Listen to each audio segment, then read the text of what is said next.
சொன்னது இலகர் போதும் இலைதழைகளை வைத்து வீடு கட்டுவோம் பசுமையான வீடு காட்டலாம் காற்று வீச புக்கு புக்கு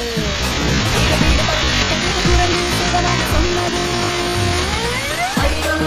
முடியலையே முடியலையே ஐயோ முடியலையே முடியலையே நீங்க சொன்னது மரம் கீழே சேர்த்து ஒரு வீடு கட்டலாம் மரத்திலே கொடிசை மாதிரி வீடு கட்டலாம்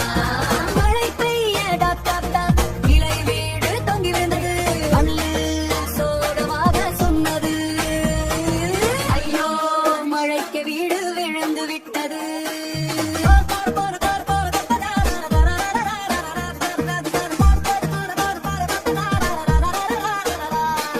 பறவை சொன்னது மண்கல் மரக்கட்டம் சேர்ப்போம் சின்னதா இருந்தாலும் வலிமை வரும் அனைவரும் சேர்ந்து கட்டலாம் அழகான வீடு கட்டலாம் மூன்று தோழர்கள் சேர்ந்து மண் எழுத்துக்கள் சேர்த்து கட்டவே பூம்பும் தூம் வலிமை வீடு ஆனது